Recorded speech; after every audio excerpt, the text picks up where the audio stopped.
어느덧 이제 여러분 다음 주간이 이번 돌아오는 주간이 되겠죠. 우리 민속 고유명절인 추석 한가위가 이제 코앞에 다가왔습니다. 1년에 두 번 큰 명절이 있는데 가장 많은 사람들이 이동을 하죠. 이제 우리나라는 국민소득이 3만 불 이상이 되는 나라가 되어져서 여러분 이번에도 인천공항에 어제까지 계속해서 아마 오늘도 계속해서 이제 국외로 여행을 이 연휴 기간을 지나려고 하는 그런 사람들이 인산인해를 이루고 있습니다. 가만히 한편에서 보면 인생이라는 것이 참 살맛 나는 거고, 또 이 시대에 하나님이 나를 이 땅에 보내셨다라는 것은 인생은 딱 한 번밖에 올 수 없는 건데 너무나 황금기고 너무나 귀한 시간을 하나님께서 우리에게 주셨구나 하는 것들을 느낍니다. 물론 그렇기 때문에 우리에게 주어지는 유혹도 많이 있고, 어떤 때는 우리가 신앙적이지 못한 삶을 얼마든지 살 수 있는 그런 유혹의 요소들이 많은 시대가 우리에게 있지만, 여하튼간 우리는 너무나 좋은 시대에 좋은 나라에 태어나서 누가 뭐라 그래도 아무리 경기가 안 좋고 아무리 구미 경기가 안 좋다고 말을 해도 우리는 이미 상당 수준의 생활할 수 있는 능력을 가진 그런 백성으로 하나님께서 우리를 축복하여 주신 줄 믿습니다. 그건 사실이거든요. 여러분 이제 고향에 가시는 분들도 계시고 시집에 가시고 또 친정에 가시고 하시는 분들이 있고, 또 멀리 가지 않고 구미에 계시는 분들도 있고, 저도 말씀드렸지만 이제 제가 오늘 밤 12시에 저는 주로 아니면 새벽 2시 이럴 때 운전을 많이 해갔습니다. 이번에는 지난번까지는 2시에 운전해 갔는데 제가 타고 가는 저희 고향 가는 배가 아침에 7시 반부터 있대요. 그래가지고 밤 12시에 출발해서 아마 강화도 가면은 제가 빠른 속도로 달려서 가면 새벽 4시쯤 도착을 할 것 같고, 아니면 한 5시쯤 되면 도착해서 또 배 타는 데까지 또 나가고, 제가 또 낚시를 해야 되니까 그 강화도에서 이 미끼를 또 사가지고 가야 되거든요. 이런 것들을 이렇게 잘 준비해 가려면 그 시간에 가서 또 그것도 일찍 안 가면, 차도 안 세워놓으면 차가 오버가 되면은 그 시간에 또 못 가는 거예요. 그래서 지난번 5월 달에 갔을 때 아침에 일찍 나가가지고 저녁에 갔어요. 집에 기다리다가. 그런 시간들이 굉장히 많거든요. 그래서 그렇게 저희들도 그렇게 가려고 하는데, 여러분들도 다양하게 멀게 가시는 분이 있고 가까이 가시는 분이 있잖아요. 여러분 집에 가셔서 형제들 많은 분들 혹시 유산 때문에 싸우지 마시고, 부모님 마음 그런 것 때문에 힘들게 하지 마시고 양보하시고, 이왕이면 여러분 오래간만에 만난 형제들이나 가족들하고 우애 있게 그렇게 지내시다가 행복하게 지나시다가 오시는 여러분 이번 추석이 되시기를 한 번 더 축복하겠습니다. 그래서 여러분 추석을 맞이하면서도 우리는 여러 가지 좀 뒤돌아볼 수 있는 시간들이 되잖아요. 가서 보면 저도 우리 집사님이 이제 별세하신 날 저희 친고모님도 별세를 하셨는데, 저희 고모님도 5분 계셨는데 4분 돌아가시고 한 번밖에, 막내 고모님밖에 안 남으셨어요. 우리 섬에 계시는. 오래간만에 이렇게 가면 감사할 일들도 많은데 봐야 될 얼굴들이 다 한 번도 이렇게 없으시고, 그런 일들이 참 많거든요. 인생의 희노애락의 일들이 있고 여러 가지 있는 가운데서도 우리가 기억해야 될 한 가지가 뭐냐면 감사라는 단어예요. 한번 따라하겠습니다. 하나님 감사합니다. 감사를 하면 여러분 어떤 일이 일어나냐면, 감사를 하면 기적을 일으킨다라는 거예요. 감사가. 우리가 감사를 하면은요 사람들의 영혼을 회개시킨다라는 거예요. 감사하는 말들을 많이 하면 형제지간에도 여러분 원수 같은 서로가 오해됐던 마음들도 풀려지더라는 거예요. 감사하는 마음을 가지면은요 용기와 힘의 원천이 거기서 나오더라는 거예요. 여러분 가만히 이렇게 뒤돌아보면 억울한 일을 만나도 그냥 하나님의 은혜로 생각하고 감사하면 마음이 100% 씻겨진 건 아니어도 거기서 용기가 나오고 거기서 힘이 나온다라는 걸 저는 목회를 하면서 참 많이 깨달아요. 여러분 오늘 이번 추석을 앞두고 있으면서 하나님 앞에 감사하시는 여러분들이 되시기를 축복하겠습니다. 종교개혁을 일으켰던 마르틴 루터는요, 기독교인과 비기독교인을 구별하는 결정적인 기준이 뭐냐고 얘기했냐면 지나간 일을 감사할 줄 아느냐 모르느냐에 있다라는 거예요. 당신이 예수쟁이요? 그러면 당신에게 보여질 것은 뭐냐? 감사의 흔적이라. 당신이 넌 크리스천이요? 비그리스도인이라고 자처한다면 아마 당신에게 찾기 힘든 건 신 앞에서 하는 감사일 거다. 어떤 이런 종류의 해석인 거예요. 엄격하게 말하면 비기독교인이라고 해서 여러분 예수 안 믿는 분이라고 해서 그들의 삶 속에서 감사가 없는 건 아니죠.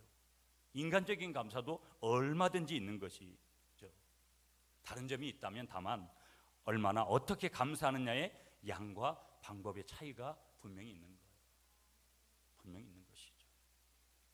미국의 유명한 대통령 중에 한 분을 소개하면 존 F 케네디 대통령 소개할 수 있는데, 존 F 케네디 대통령이 이런 말씀을 하셨어요. 최고의 감사를 표시하는 것은 언어로서가 아니라 실행으로 된다라는 것을 기억해야 된다. 감사는 말로도 할 수 있는 것이죠. 그러나 감사는 뭐예요? 몸으로 실천돼야 된다라는 거예요. 우리의 행동으로 그 감사가 실천돼야 된다라는 거예요. 그럼 제가 개인적으로 이렇게 많이 뭐를 부모님들한테 준비해 갈 수 있는 게 없어요. 그러면 목회자는 그래요. 이렇게 설이나 추석이나 이렇게 여러분들이 저를 섬겨주시잖아요. 대단히 감사하고 뭐 어디를 가든지 그렇게 섬겨주신 거 가지고 이렇게 목회자들은 주로 생활을 해요. 제가 집에 갈 때도 뭐를 이렇게 별도로 사갈 수 있는 그런 환경들은 많이 못 됐어요. 늘 뭐 섬겨주신 거 그런 거 가지고 가죠. 여러분들은 그렇지 않은 환경 속에 있는 분들이 많잖아요. 그러면 여러분들은 선수 준비하셔야 되잖아요. 여러분 어떤 것이든지 여러분 부모님이 돌아가시고 난 다음에 뭐를 많이 하고 그런 것들은 의미가 없어요. 우리 딸내미 자랑을 해서 죄송한데 우리 에리가 이제 직장을 다니고 그래서 할아버지 할머니, 외할아버지도 할머니도 살아계시고 친할아버지 친할머니 다 살아계시거든요. 행존에 계시니까 저는 할아버지 할머니들 얼굴조차도 못 뵀는데 이건 굉장히 축복이거든요. 그래서 우리 에리가 할아버지 할머니들한테 드릴 용돈을 이렇게 이제 준비하는 거예요. 그것도 봉투도 아주 몇천 원짜리 좋은 것에다가 그렇게 준비를 해서 여러분 아빠로서는 굉장히 그 하는 행동이 아주 귀한 것이죠. 자식 자랑도 팔불출인지 모르겠는데 여하튼 그 모습을 보면서 여러분 할 수만 있으면 부모님들에게 용돈도 많이 드리시고 할 수만 있으면 바리바리 그렇게 싸가지고 가셔서 그렇게 섬기고 오시는 여러분들이 되시기를 축복하겠습니다. 왜? 모든 감사는 다 섬김으로 나와야 되고 행동으로 나와야 되니까 우리가 1년에 한 번, 두 번 가고 또 자주 가시는 분들은 자주 가시겠지만 1년에 몇 번밖에 못 가시는 분들이 많이 있잖아요. 그래서 우리가 감사라는 것이 이제 실제로 이렇게 행동으로 옮겨져야 된다라는 것을 말씀하고 있는 것이죠. 우리는 흔히 말로서 감사를 처리해 보는 경우 참 많죠. 그래서 빈말로 받을 때가 참 많아요. 여러분 사람의 말도 저 사람이 진정성이 있이 말을 하고 있구나 하는 것을 다 알 수 있잖아요. 우리가 말로 하는 것, 말로 처리해 버리는 것, 그리고 중심도 없는 그런 말로 처리해 버리는 것은 어찌 보면 그 멘트를 하는 것만도 못한 결과물들을 우리가 가져올 수 있어요. 물론 감사의 언어 표현조차도 없어져가는 오늘 우리가 이 삭막한 세상 속에 세태에 비긴다면 감사의 언어 표현이 소중한 것이면 분명히 말로 하는 감사도 우리에게 소중한 것은 사실이지만 그러나 까딱하면 잘못하면 형식적으로 흐를 수 있다라는 것들을 우리가 기억해야 된다. 그러나 감사라는 이 단어를 우리가 다시 한번 떠올리면서 말로만 해치울 수 없는 것이고 귀중한 행동으로 그것이 반드시 표현되어야 된다라는 거 여러분 오늘 다시 한번 기억하시는 여러분들이 되시기를 축복하겠습니다.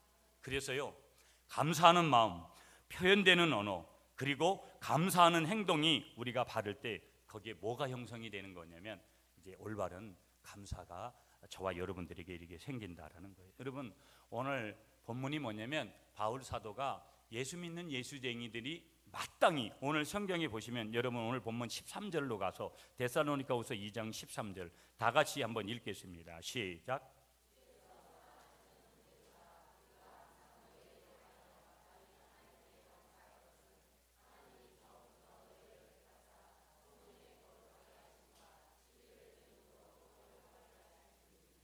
아멘.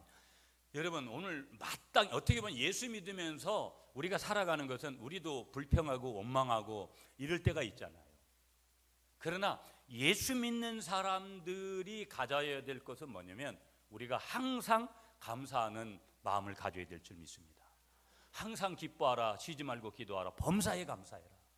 범사에라는 단어는 어떤 상황에 있든지 감사하라는 거예요. 내가 죽을 만큼 힘들어도 감사하라는 거예요. 그런 감사가 아니면 다 세상 사람들이 하는 인간적인 감사라는 거예요. 그리고 오늘 마땅히 감사해야 되는데 여기 뭐라고 성서는 우리에게 말씀하고 있냐면 마땅히 누구에게 감사할 것은 하나님께 감사할 것은. 예수 믿으면서 뭐 내 부모, 내 어떤 부부지간에 내 아내에게, 내 남편에게, 내 자식에게, 뭐 내 형제들에게 감사하고 이런 거 당연한 것이지만 거기에서 예수 믿는 사람이 감사가 끝난다면 모든 것이 다 제바로 돌아가는 것이 아니에요.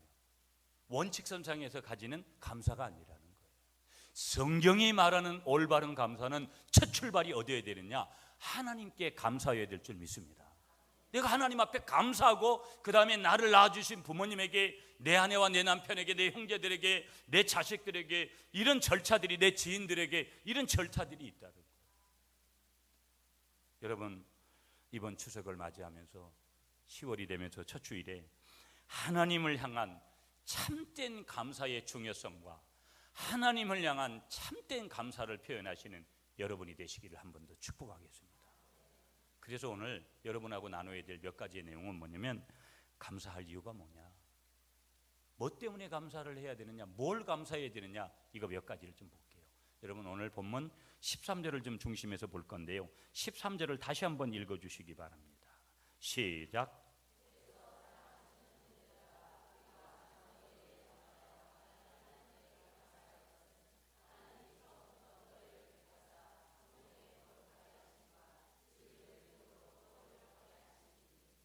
아멘. 감사해야 될 첫 번째 이유가 뭐냐면요, 한번 따라하겠습니다. 나를 선택하여 주셨기 때문이다. 이 말은 나를 구원해 주셨기 때문이라는 거예요. 나를 선택해 주셨다. 하나님의 자녀로 선택해 주셨다. 나를 위해 오신 주님, 나의 죄를 위하여서 유대 민족들에게 잡히시던 그날 밤에 아무런 말도 없이 우리에게 사랑을 보여주신 주님 예수, 십자가를 지셨네. 그러나 언젠가 주님을 부인하며 원망하고 있을 때에 나에게 오셔서 사랑의 손길로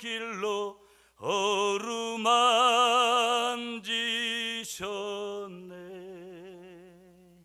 거절할 수 없어, 외면할 수 없어 주님의 그 손을 잡았었네.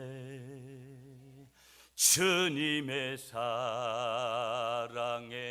뜨거운 눈물을 흘리고야 말았다네. 그러나 언젠가 주님을 부인하며 원망하고 있을 때에 나에게 오셔서 사랑의 손길로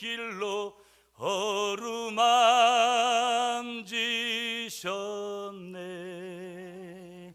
거절할 수 없어 외면할 수 없어 주님의 그 손을 잡았었네. 주님의 사랑에 뜨거운 눈물을 흘리고야 말았다네. 아멘이시죠 여러분? 주님이 나를 위해 오셨기 때문에 이번 추석도 의미가 있는 거죠. 여러분, 우리가 하나님 앞에 죽음이라는 터널이 있는데 가기 위해서는, 죽음이 왜 복된 거냐면, 죽음이 없고 하나님이 안 계시고 죽음만 있다고 가정을 한다면 그게 뭐 무슨 인생의 의미가 있겠어요? 오래 사는 게 뭐가 의미가 있고, 인생이 산다라는 게 의미가 아무 없다고 저는 감히 그렇게 말씀드릴 수 있어요. 오늘 하나님이 나를 부르신 이 선택하신 은혜 앞에 감사하시는 여러분이 되시기를 한 번 더 축복하겠습니다. 고린도후서 2장 7절에 보면은요, 만세전에 미리 정하신 것이라, 저와 여러분들을 선택하신 것이 만세전에 그렇게 택하신 것이다. 에베소서 1장 4절에 보니까 창세전에 그리스도 안에서 우리를 택하사, 우리가 이미 오래전에 우리를 그렇게 언제 우리를 이 땅에 보내시기로 작정을 하셨느냐, 이 땅의 모든 것을 창조하기 이전에 우리를 그렇게 계획하셨다라는 거예요. 여러분 옆에 계신 분하고 이렇게 인사하세요. 아무리 힘들어도 당신이 이 세상에서 가장 존귀한 분입니다. 아멘이시죠? 오늘 여러분 본문 보세요. 13절에 보시면 처음부터 너희를 택하사, 하나님은요 이 사람을 선택할까 말까 이렇게 하지 않으신 거예요. 내 성격이 어떻고 나의 가정사가 어떻고 내가 어떤 마음을 취하고 살아가는 그런 인생일지라도 하나님 그거 다 아시면서도 하나님은 어떻게 하셨느냐, 나를 구원하시기로 작정하셨고 나를 이 땅에 보내시기로 작정하신 줄 믿습니다. 이 은혜를 알아야 돼요. 이 은혜를 알면 우리가 자신감이 있고 용기가 생기는 거고 삶의 의욕이 생기는 거고, 우리가 힘들어도 인내하고 어려워도 견딜 수 있는 그런 모든 모습들이 어디에서 우리가 한결같이 주어지는 것이냐, 이 하나님의 선택에서 우리에게 주어지는 거예요. 모든 민족이 있는데 왜 하필이면 이스라엘일까? 이스라엘 민족일까? 왜 많은 사람들이 있는데 왜 하필이면 유대인들일까? 우리는 그런 질문들을 성경을 보면 얼마든지 할 수 있거든요. 왜 하필이면은 그 여자들 가운데서 여러분 인생을 살면서 왜 나는 이 여자를 선택해서 내가 지금까지 결혼 생활을 하면서 살아올까? 어떤 때는 살짝 후회도 되잖아요. 내가 그때 눈 한 번만 살짝 감았으면 더 괜찮은 여자, 더 괜찮은 남자 구했을 텐데, 해필 열받을 땐 그렇잖아요. 해필 이런 거를 사람인지라 우리는 그런 생각할 때가 있잖아요. 물론 우리 교인들은 다 안 하셨겠죠. 우리 교회 남편들이나 우리 교회 아내들은 다 그런 생각을 안 하셨을 거예요. 저짝교회라고 얘기를 해야 되겠죠. 그렇잖아요. 여러분 백화점에 가서 여러분들도 이번에 또 이렇게 모처럼 만에 또 지인들을 만나면 선물해야 될 것이 있어가지고 어제 저도 다른 목사님들 인사 간다고 이마트 갔더구만 그냥 사람들이 터질 것 같더구만요. 다 이제 바리바리 준비해 간다고. 백화점에 가면 넥타이 하나 고를 때도 여러분 걸려있는 넥타이 몽땅 사는 사람 없습니다. 저거 이게 좋은가 저거 좋은가 골라서 또 하나를 사고 두 개를 사고 그렇게 하는 거죠. 골라 그렇게 해서 선택을 하는 거예요. 좀 전에 결혼에 대한 얘기도 말씀드렸고요. 이 여자 저 여자보다 어떤 경우에는 선을 수십 번 보는 분들도 있고, 그래서 선택을 해서 나중에 잘못 선택했네 후회도 되지만, 그러나 또 선택해서 감사해서 지금까지 살아가는 그런 분들도 계시는 거. 하나님이 우리를 선택하셨다는 거. 이 하나님의 선택에서 핵심이 뭐냐면요, 하나님의 마음에 우리가 들었기 때문에 선택했다는 거예요. 참 놀라운 사실이죠. 하나님의 마음에 우리가 들었기 때문에 선택하셨다. 한번 따라하겠습니다. 하나님이 나를 선택하신 이유는 마음에 드셨기 때문이다. 여러분 요즘은 초등학교 반장 해보세요. 초등학교 반장을 둔 엄마는요, 학교에 늘 가야 되고 돈 좀 써야 됩니다. 반 아이들한테도 뭐 햄버거 하나씩 뭐 이렇게 늘 내야 되고, 국회의원 당선되고 여러분 뭐 당선되고 그래 보세요. 축하도 받지만 여러분 다 뭐예요? 한턱을 쏘라고 그런 얘기들을 많이 듣거든요. 그 선택을 받았다라는 거 얼마나 귀한지 모르는 거예요. 세상에서도 그 선택을 받은 것이 귀한데, 여러분 많고 많은 구미에 아직도 여러분 40만 중에 39만이 예수를 모르는 사람 중에 여러분 그 1만 명 속에 내가 선택을 받았다라는 거, 여러분 오늘 그 어떤 것보다도 감사하시는 여러분이 되시기를 축복합니다. 이 감사가 밑바탕이 되고 부모님에게 감사하고 형제들에게 감사하고 자녀들에게 감사하고 여러분 우리가 중마 고우들이나 지인들에게 감사하는 것, 친척들에게 감사하는 것, 이게 의미가 있는 거예요. 고등학교 3학년 학생이 대학 입시를 위해서 열심히 공부를 하는데 성적이 안 오르는 거예요. 부모님이 원하는 기대에 미치지를 못해서 늘 고민인 거예요. 이러다간 또 우리 부모님이 나에게 또 실망을 오래도 하겠다, 이런 마음이 온 거예요. 고민하다가 어느 날 해서는 안 될 생각을 했어요. 이런 생각을 한 거예요. 차라리 죽으면 입시 지옥에서 내가 벗어날 수 있겠지, 이런 생각을 한 거예요. 그리고 그것을 실행에 옮겼는데요, 높은 아파트에 가서 뛰어내려가지고 자살을 했어요. 어린 나이에 죽은 학생을 누가 안타깝게 여겼겠어요? 생명을 하나님 손에 있는 것 아니겠어요? 불신자가 죽으나 예수 믿는 사람이 죽으나 다 어디로 가는 거예요? 하나님 앞으로 가는 거예요.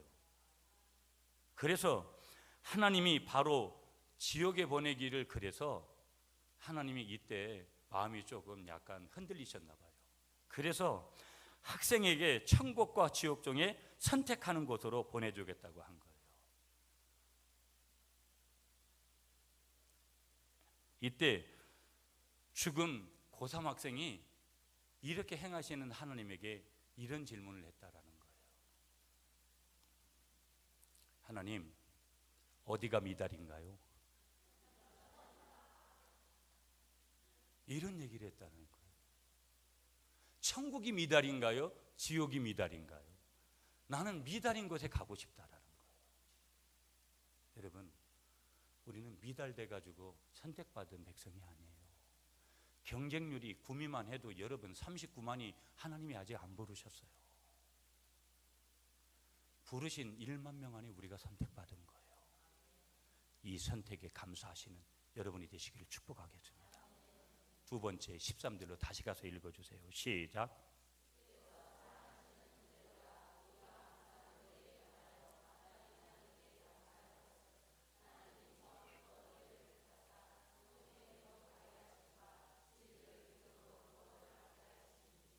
아멘. 여러분, 우리가 마땅히 감사해야 되는데 10월에 이번 추석에도 더 감사해야 되는데 전제 조건 하나가 뭐냐면 처음 이거였어요. 마땅히 최초로 우리가 감사해야 될 분은 하나님이시다. 이걸 말씀드린 거고요. 두 번째 여러분에게 말씀드린 게, 왜 우리가 감사해야 됩니까? 이유가 뭡니까? 나를 선택해 주셨기 때문에, 나를 구원해 주신 거기 때문에. 두 번째 우리가 하나님 앞에 감사해야 될 이유가 뭐냐? 두 번째 이유가 여기 한번 보세요. 마땅히 하나님께 감사할 것은 하나님이 처음부터 너희를 택하심에 감사하고, 두 번째 너희의 거룩하게 하심과, 이렇게 했어요. 두 번째 거룩하게 해주셨기 때문에 감사하다라는 거예요. 한번 따라하겠습니다. 하나님, 거룩하게 해주셔서 감사합니다.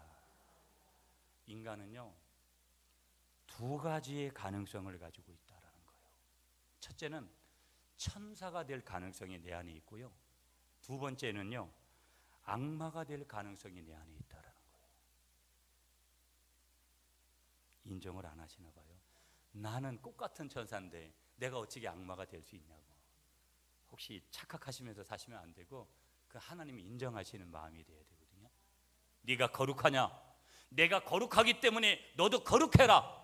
이 메시지 앞에 서로가 응답할 수 있는 그런 메시지가 돼야 돼요. 아멘이시죠? 아멘이시죠? 인간은 두 가지의 가능성을 가지고 있는데 천사가 될 가능성과 뭐가 될 가능성? 악마가 될 가능성을 가지고 있다는 거예요. 그러니까 악한 의지와 선한 의지가 사람의 마음속에서 자리 잡고 있는 거예요. 그래서 어떤 때는 내가 봐도 지랄 같은 성격이 나오잖아요. 그게 악한 의지를 터치 딱 하니까 나오는 거예요. 어떤 때는 내가 봐도 참 괜찮아, 그럴 때가 있잖아요. 그래도 남한테 좀 자랑하고 싶어, 내가 이런 사람이라고.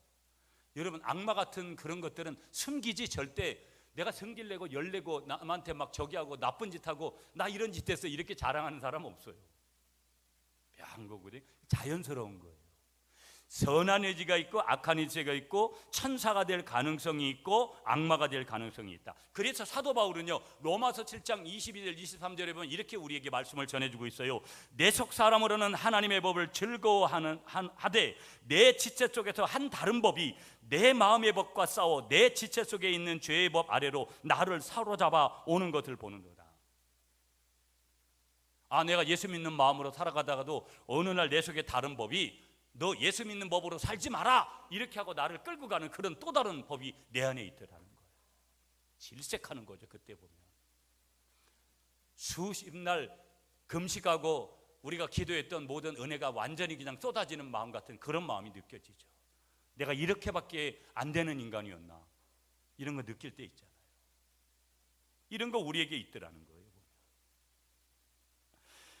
그래서 여러분, 로마서 8장 2절에 가보면 이는 그리스도 예수 안에 있는 생명의 성령의 법이 죄와 사망의 법에서 너를 해방하였음이니라. 이 무슨 얘기냐면, 한마디로 여러분에게 해석해서 말씀드리면, 우리가 성령의 능력을 힘입지 않는 한 구원받은 자로서 거룩한 자리를 지키기가 어렵다라는 거예요. 왜 어렵느냐? 이유가 뭐냐? 바울이 고백한 대로 두 자아가 내 앞에서 서로 싸우고 있기 때문이라는 거예요. 두 자아가 어떤 자아예요? 하나님의 법대로 살아가려고 하는 자아와 죄의 법대로 살자라는 그런 자아가 내 속에서 막 서로 어떤 때는 막 경쟁을 하고 어떤 때는 서로 막 잡아당겨서 자리 편 쪽으로 막 데려가려고 그렇게 한다라는 거예요.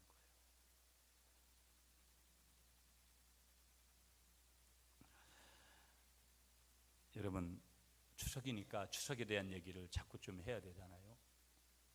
추석에 얼마든지 부모님 만나고 또 그래서 요즘은 뭐 차례도 뭐 인터넷이나 뭐 이런 것으로 뭐 택배로 주문해서 뭐 이런 걸 한다는데 그게 무슨 의미가 있겠어요? 무슨 의미가 있겠냐고. 중심이 없는 이방적인 제사라 그래도. 여러분, 아까도 말씀드렸지만 여러 이해관계들이 풀리지 않는 문제가 있어도 여러분을 축복합니다. 하나님의 법대로 은혜가 넘치는 이번 추석이 되시기를 바랍니다. 이 한마음의 자아가 있다라는 거예요. 또 다른 경우에는 뭐 얽히고 설킨 문제들을 서로가 대화를 한번 풀어보려고 하다가 마음이 상해져 가지고 악마의 마음이 우리에게 와서 결국은 지옥 같은 그런 시간들을 보낼 수도 있다라는 거예요. 빌립보서 4장 13절에 내게 능력 주시는 자 안에서 내가 모든 것을 할 수 있느니라. 내게 능력 주시는 자가 누구냐면 그리스도예요.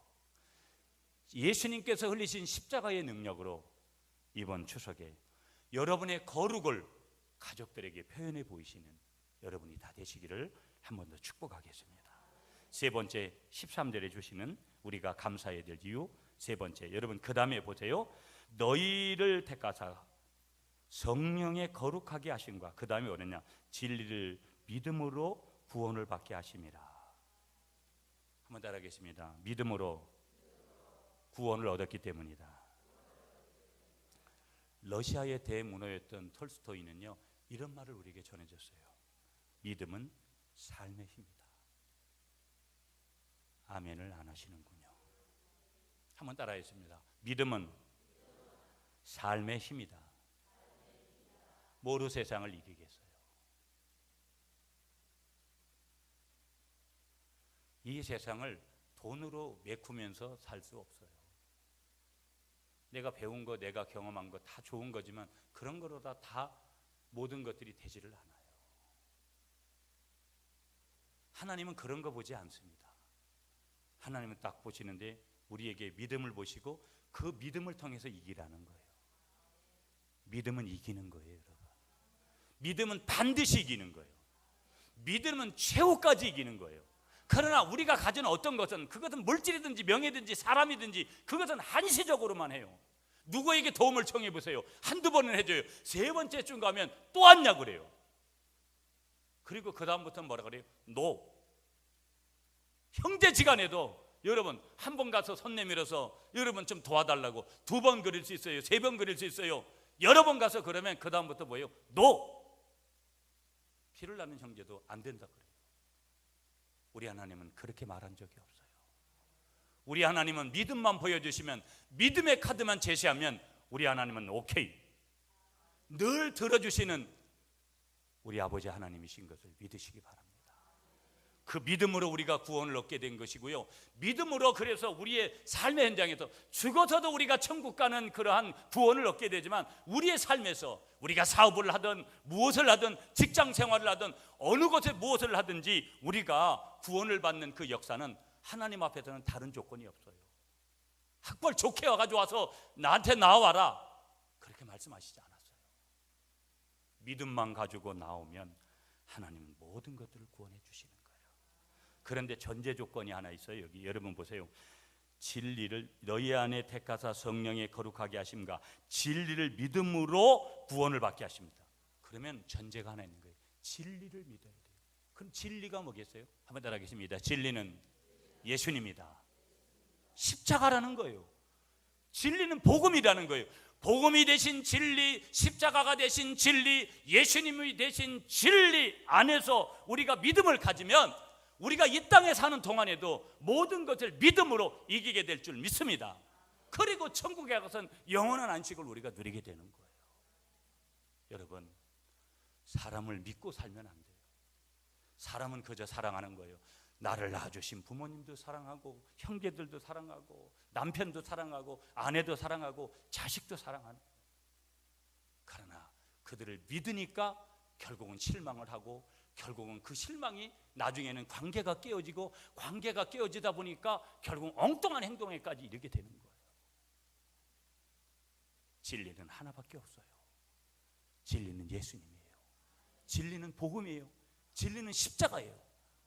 그 안에서 날마다의 구원의 귀한 감격을 누리시는 여러분들이 다 되시기를 한 번 더 축복하겠습니다.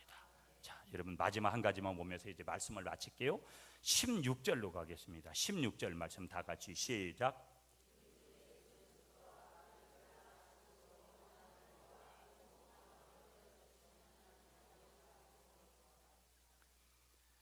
자, 여러분 보세요. 한번 따라하겠습니다. 하나님께서 나에게 위로와 소망을 은혜로 주셨기 때문이다.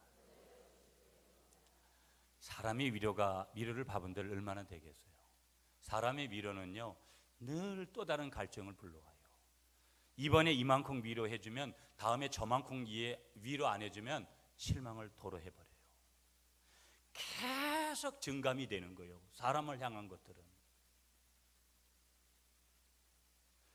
사람에게 소망이 있는들 얼마나 있겠어요? 그것을 가지지 말자는 것은 아니지만 절대 가치는 될 수 없어요. 사람에게 나오는 위로와 사람에게 나오는 소망이, 절대적인 위로, 절대적인 소망은 하나님이 은혜로 주실 때만 가능한 거예요. 이 은혜의 종교가 기독교이기 때문에, 이 은혜는 하나님만이 주시는 거기 때문에 우리가 하나님께로 와야 되는 거예요. 믿으시죠 여러분? 오늘 여기 16절에도 우리를 사랑하시고 영원한 위로와 좋은 소망을 은혜로 주신 하나님, 하나님이 왜 이런 위로와 왜 이런 소망을 우리에게 주시느냐? 조건이 우리를 사랑하시기 때문에. 그 사랑하시는 하나님이 나를 사랑하시는 이유 하나 때문에 영원한 위로, 이 위로는 단순한 이례적인 위로가 아니라는 거예요. 영원한 위로, 또 좋은 소망. 그래서 이건 하나님이 전적으로 주신, 은혜로 주시는 하나님의 흔적이다, 이렇게 말씀하는 거예요. 독일에 여러분, 독일이 유태인들을 600만 명이나 죽였잖아요. 여러분 600만 명이라는 것은 어마어마한 거예요. 지금 서울시 인구의 절반이 넘는 여러분 인구가 죽은 거예요. 그 독일에 있는 포로 수용소에서 예수를 믿고 하나님을 잘 믿던 그 여자 한 사람 코리 텐봄이라고 유명한 사람이거든요. 이 코리 텐봄이 수감되어 있는데 훗날에 숨은 장소라는 이런 책을 그가 수기렸습니다. 거기서요, 그 책에서 이런 고백을 많이 하는 거예요. 추운 잠자리, 고문, 굶주림, 견디기 어려운 수용소 생활이었는데 제일 견디기 어려운 것이 뭐냐면 벼룩되었다라는 거예요. 벼룩 아시죠? 뭐 우리 강화도도 가면 여러분 뭐 촌이니까 그런 거 잘 나오잖아요.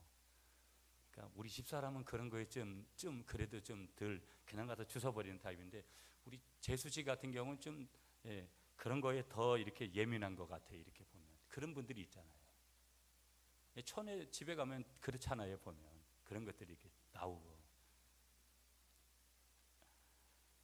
그 벼룩이 나오니까 감옥소에서 나오는 건 당연한 건데도 그 속에서 몇몇 사람들이 숨어서 성경 공부를 한 거예요. 데살로니가전서 5장 18절 아까 말씀드렸잖아요. 범사에 감사하라. 이 말씀을 묵상하는데 여러분 매일 입술로는 범사에 감사를 얘기하는데 생활에서 뭐가 변화가 없으면 어떤 때는 이게 감사가 아니라 내가 이렇게 감사해보들 뭐하나 이런 생각이 올 때가 있는데 이 사람도 그런 거예요. 특히 벼룩이 많으니까 여러분 그 감방 좁은데 벼룩이 막 그렇게 다닐 때 여자분들이 얼마나 그랬겠어요. 그러니까 벼룩이 많은 것은 도저히 다른 것은 감사할 수가 있는데 그것만큼은 감사할 수가 없더라는 거예요. 그러나 어느 날 벼룩이 많은 것도 감사할 조건임을 발견하는 일이 하나 벌어져요.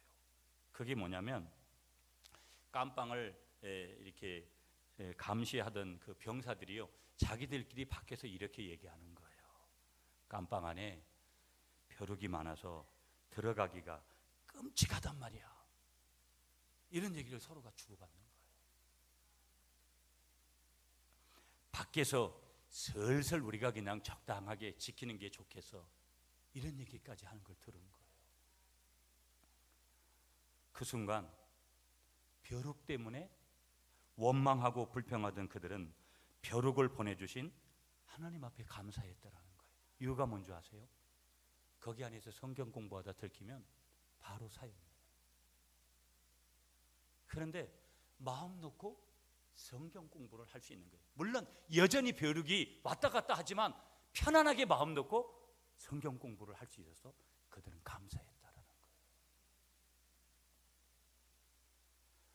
오늘 마지막 예화를 하나 더 드리면서 오늘 말씀에 이렇게 맺을게요.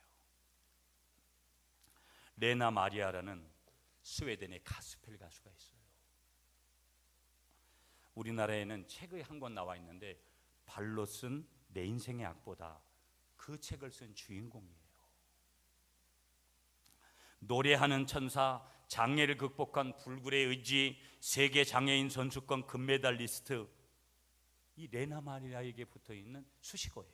그 사람에게 붙어 다니는 여자거든요. 레나는 1968년 두 팔이 없고 이 양쪽 두 팔이 없고 한쪽 다리가 짧은 중증 장애인으로 태어났습니다. 저보다 2해 늦게 태어났어요. 지금도 생전 인물이니까. 레나가 태어난 병원에서는요 이 부모님들을 불러가지고 뭐라고 얘기했냐면 이 아기를 보호시설에 맡기라고 권유를 했어요. 그러나 이 레나 마리아의 부모님은 독실한 그리스도인이었어요. 독실한 그리스도인이었으니까 레나의 부모님은 잠시 자기들이 낳은 아기를 바라본 다음에 이렇게 말을 했다는 거예요.